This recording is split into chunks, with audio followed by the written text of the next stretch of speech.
Another really incredible film, which became an unlikely hit, Stand and Deliver. Why? That Stand and Deliver saved my life. It was really weird. It took a year for La Bamba to come out. And it was a $6 million negative pickup. Negative pickup meaning the studio didn't necessarily produce the film, but they agreed to distribute it, and it was Columbia. So Luis Valdez and Taylor Hackford went out, they found the money, probably from the soundtrack, which was pre-recorded before I ever got cast. And you know, nobody had any idea that this movie, about, to be quite honest at the time, a fairly obscure Mexican-American rock and roller who was a footnote in Buddy Holly's, you know, legacy, and he was being played by an unknown kid from Texas. No stars to speak of. My dear friend, I'm going to see him actually tomorrow night, Joe Pantoliano, was probably one of the biggest stars in the film, along with, you know, Elizabeth Pena had Down and Out Beverly Hills Out, and Esai Morales had Bad Boys, which, you know, Sean Penn. But there were no bankable stars in this movie. And so expectations were very low. And so I couldn't get arrested, I couldn't get hired in Hollywood. I auditioned. Everybody knew that I was the lead in this movie, but who cares? You know, I mean, nobody expected it to be a hit. So I was almost out of money. I made scale for La Bamba, and I gave half of that to my mother.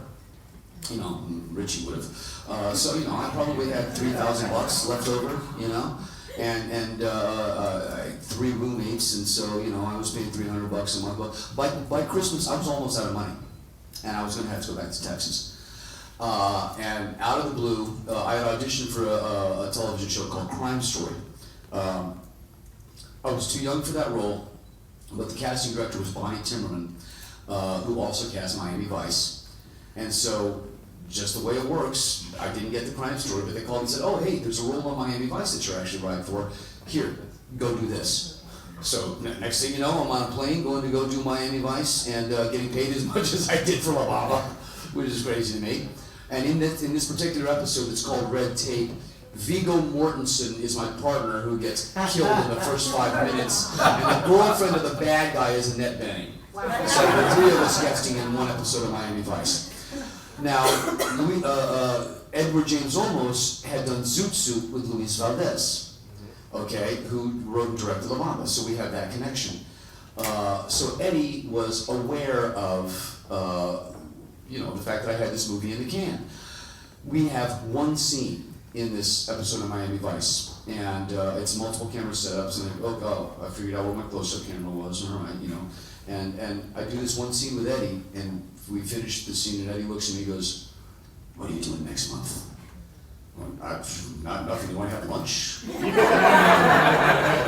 He said, I'm making this movie, it's a very important movie, you're gonna have to be in this, here, take this number. He writes down a phone number, gives it to me, and says, you call that number when you get back to Los Angeles. So fine, you know, I call the number. It happens to be Ramon Menendez, the director of Stand and Deliver and co-writer, and I go in and meet, and that's how I ended up in that movie, you know, just bizarre.